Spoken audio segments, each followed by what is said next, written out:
The world is quickly coming to grips with the urgency of our climate crisis, as we realize this isn't a political issue. Instead, it's a race to save the planet. I speak to Dr. M. Sanjayan, CEO of Conservation International, who's made it his goal to convince us that protecting nature is one of the biggest tools we have in our fight against the climate crisis.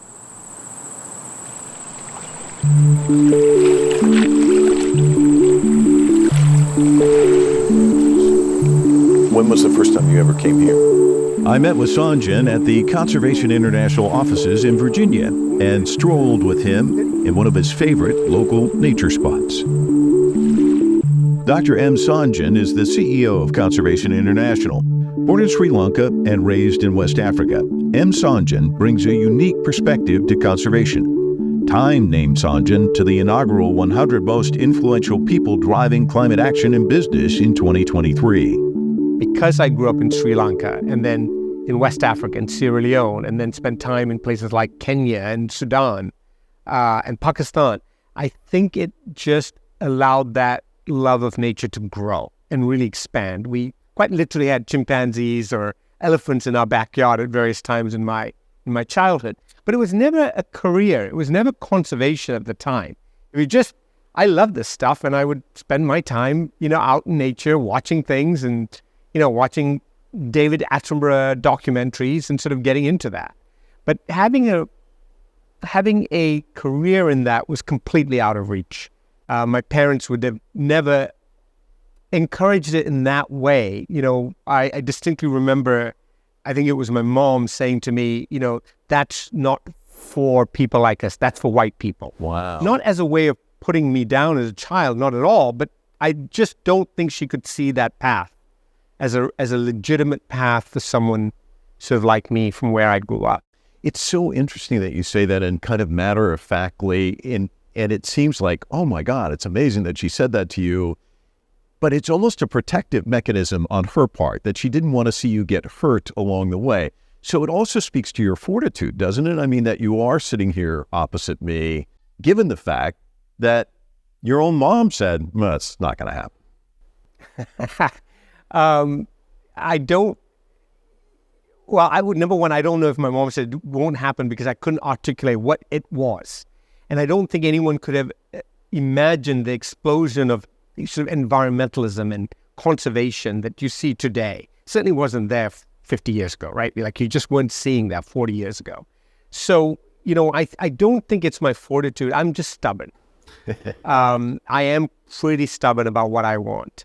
And I think I just put one foot in front of another and pursued the things that I was just passionate about. And if you're passionate about something and you have some level of grit and determination, and you're lucky, and you meet right people along the way, you'll find yourself in a place where you can do an enormous amount of good. You can have an enormous amount of impact. And if you're also lucky that someone is willing to pay you for it and create a career for you out of it, then great, amazing. What an amazing life. Growing up in the global South and growing up around nature is a special thing. And I think too few kids today have that chance to do that. And so the things I saw, the things that my parents allowed me to do, explore on my own and figure things out on my own and have discoveries on my own, really have carried me through to today. But I think the really big thing that childhood gave to me is not just my love for nature. I could have got that here. I think what it gave to me is this understanding that people in the global South have very, very immediate needs. And unless we find a way of linking those basic needs to what we're trying to do, protect or preserve life on Earth, you're going to fail, right? The only path forward is to link it to human well-being. Excellencies, there is another battle we must end, our suicidal war against nature. The climate crisis is the defining issue of our time, and it must be the first priority of every government and multilateral organization.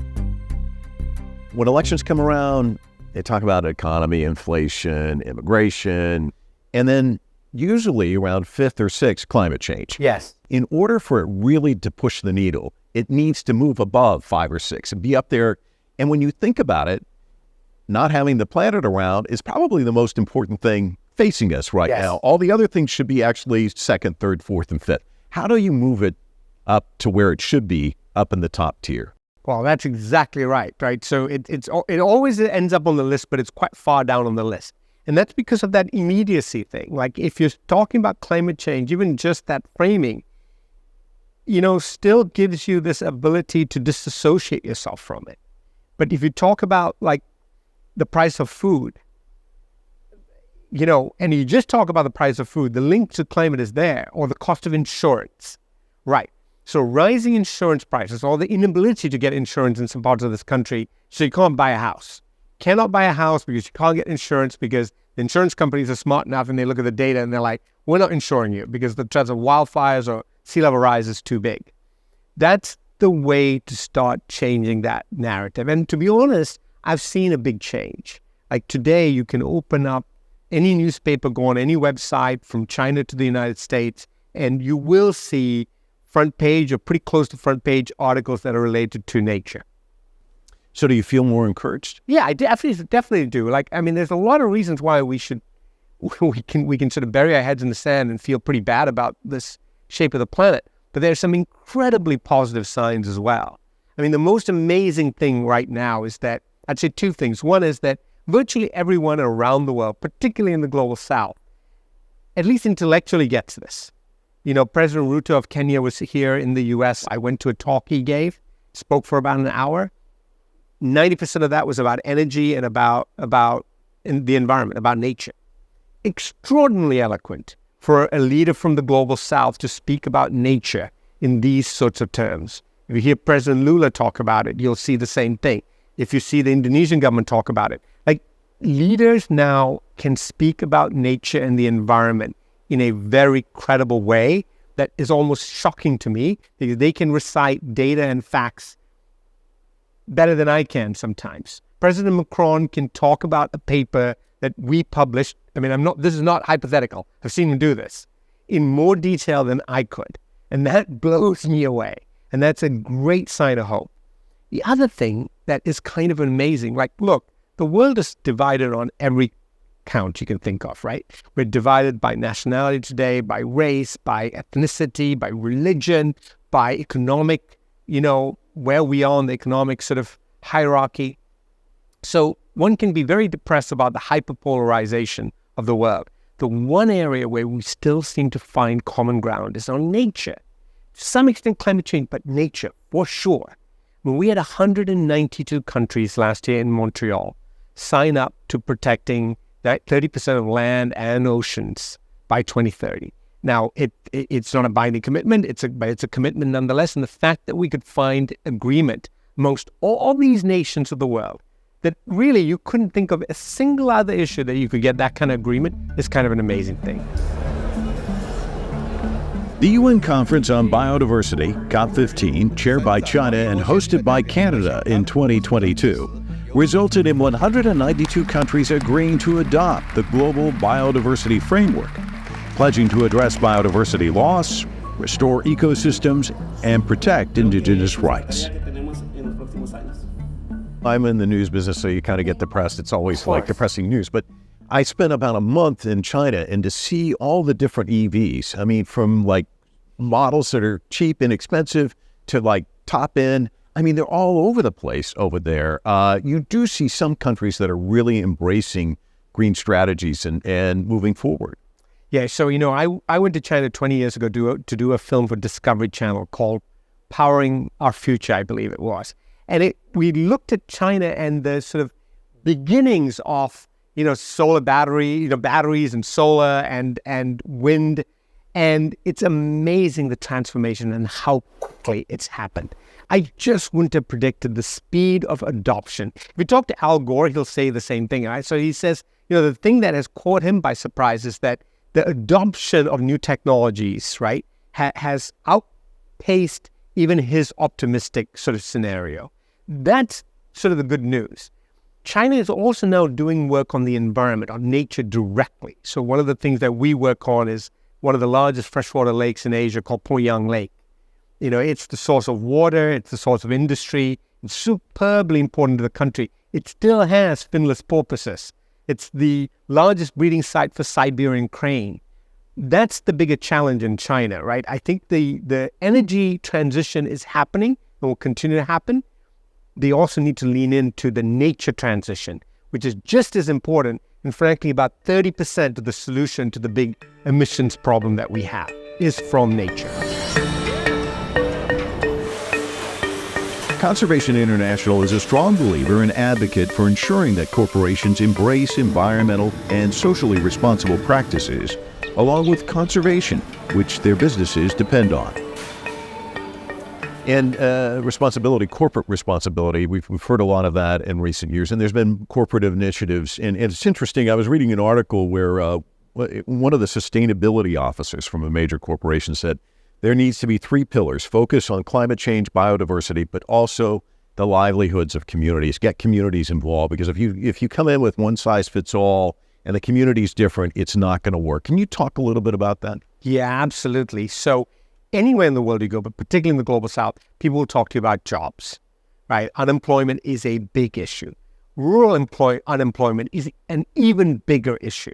And the only mechanism I can see for large-scale rural employment is in the restoration economy, is in the nature economy.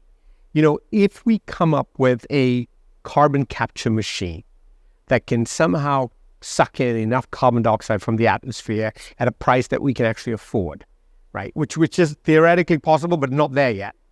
Where do you think they're going to put that machine? They're not putting it in Liberia or Sierra Leone or Cambodia. That's going to be in Texas or maybe Norway or maybe the Middle East, right? It's going to be in those places. It's going to be in urban centers. When you think about carbon capture mechanism for the rural South, it's got to be nature. It's got to be forests. It's nature conservation. It's nature restoration. And that's the most encouraging thing I'm seeing about our field today. We are able to create jobs in the hinterlands of countries in a way that is long-term sustainable and beneficial to people living there, but good for all of us as well. One of the quotes, I wrote it down because I really liked it. Until we cease our war on nature, we have no chance of reaching net zero. This is something you said. Why do we still have this war against nature, do you think? Gosh, that's a great question. It's got to be short-term thinking, right? It's got to be. Look, the one thing we know about nature that is true, like very few things in the world are real truisms, right? Is that nature tomorrow will be more valuable than it is today. We are 100% confident of that. Very few things you can actually say that. Like if I asked you, here's $100, go invest in something, what would you actually invest in? In 10 years, you could find something. In 100 years, it'd be hard to actually think about it. What would you do? AI, maybe, pharmaceuticals, maybe. Nature. It's going to be more valuable in 100 years than it is today. I don't know what the curve is, but I know it's upward sloping. The challenge for that to really come to fruition is that you need a long enough time scale. You know why whales went extinct, like, big whales that swim in the ocean? It's not because people were stupid and went, we'll hunt them all to extinction. It's that it's cheaper. It was more profitable to hunt a whale, take the money and invest it in something like railroads, right? We tend to cut down nature or kill nature or destroy nature, take the money and invest it in something else that can make us money quickly, but at great societal costs, You talk about long term. I think here in this country, China, they have their 5-year plans. Here, it seems like 5-minute plans. Yeah. Every social medias. And then you see this administration comes in, we're going to do something about climate. This administration comes in and says, I don't really think this is a thing. And it's kind of this whipsaw kind of a thing. That's tough to think long term and actually have a long term impact when it's kind of this windshield wiper. How frustrating is that for Yeah, you? Honestly, that is probably the most frustrating thing really with the West, is that to some extent, nature and particularly climate change, not so much nature, but climate change, is become sort of politicized. It's a political issue. So you're either for it or against it. And it's the wrong framing of it, right? What you really want is that you want it to be an issue like education, right? So in this country, you have 2 political parties for the most part, and both think education is important. They just have different ideas about how to implement that. That's a good place to be. You want that kind of rigorous debate. But neither side is saying education is not important. And that's where we need to get climate. into, that same sort of area where both parties, whether it's in this country or in the UK or in Europe, basically thinking like we have different solutions to it, but we both think it's important. In the global South, I think it does transcend political party. And I do think that it becomes more about what we do about it. Look at Colombia. We've had multiple governments, elected governments switch in Colombia. We've been able to work with all of them. And, they have different approaches to the environment, but they all think it's extraordinarily important. I think that's the thing that we need to be able to sort of lean on. There's a huge move right now on financing for nature. So we understand now that investing in nature, in restoration, in mangroves, in forestry, in fisheries, etc., can actually give you a return. And the minute that starts sinking in, now you're going to get investment dollars joining, government funding, right? I mean, look, for the longest time, the only way to fund conservation is either philanthropy, and there's only so much of that, or government spending. And in every place, government spending, guess what? It's getting harder. Private sector now is taking a bigger role. And I think that's exciting because that is the first time we see a mechanism to really scale conservation. And the second thing I'm excited about is these voices from the global South. It's really remarkable now to see, look, the reason my parents sort of discouraged me from becoming a conservationist going into this field is because they didn't think that a kid from the global South could have a voice. When you see David Attenborough as sort of a spokesperson, when you see this being UK-led or US-led, you really imagine that we don't have a role to play. Now you're seeing leaders emerge in the global South with strong voices and agency to really act. And bringing both of those together is super exciting. I want to get to that in just a moment, but I want to also talk about your unique brand in that, I think you kind of straddle two worlds, science and storytelling, and you're able to propel science through storytelling, and it's important. Documentaries, some of the work you do. Can you talk about that and how important storytelling is in terms of keeping this top of mind and keeping people focused on the important issues of our time? Yes, my dad's a great storyteller, and he would tell us stories all the time. He still continues to do that. I picked that up probably from him. And I also came to this realization that the big challenge that we're having right now is we're not telling stories about nature or the environment that are relatable to our lives. Think about the biggest documentaries you've seen, sort of Life on Earth, The Living Planet, the Attenborough documentaries. I mean, they showcase something magnificent, something that you're in awe of, something you can hardly believe is happening on planet Earth, right? But they're not relatable. They're not relatable to you as a person. You see what I'm saying? Like that's the challenge that we have. So those of us who are in love with nature have we see nature and we're like, wow, that's amazing. But then we struggle to relate it to something that is real in your life. There's enormous power in that. And we completely fail at that. We mostly fail at that in our movement. You talked about agency. What are things that viewers can do that are watching this, steps that they can take to have an impact? Well, if you have kids, get them out into nature. You'll never regret that time, even if you have to nudge them a little bit to sort of disconnect from their devices and get outside. It's super important to do anywhere in the world you live in. I think that participating in government is important. Governments carry enormous weight, and governments do understand and listen to people at some level, right? This is a winning issue for communities and for governments. And I think governments are sensitive to, creating an environment that people can live in. And this issue still tends to sort of catch their attention. So participate in the political system, participate in government, and make sure your leaders are responsible for the environment and nature. And then make good choices with what you spend your money on, and what you buy. And if you have the ability to give. You're never going to regret philanthropic support for nature. No way. There's many things I will regret buying, but spending on nature is not one thing I regret. While he works and travels worldwide, meeting world leaders and CEOs, Sanjayan always takes time to decompress and be a part of nature.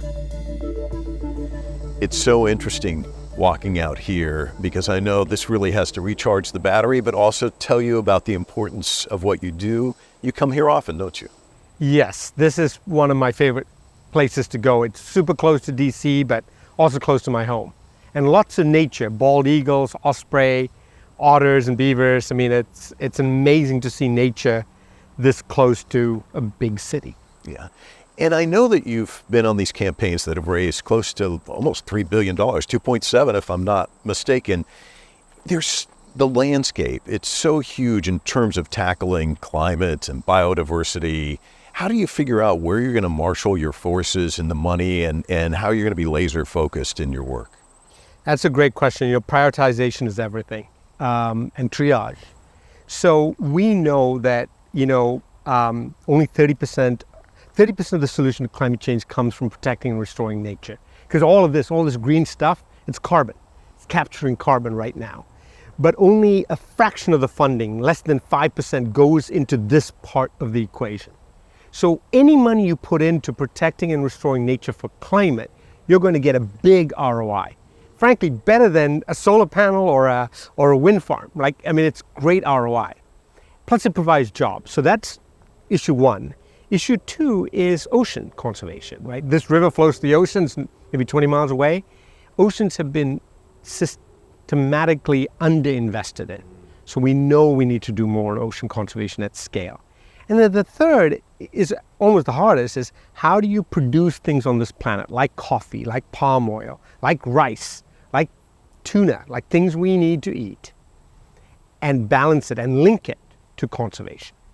If we can do that, if we can link production to protection, then we have a way out of the puzzle of living sustainably. Wow. Thanks so much. Of course.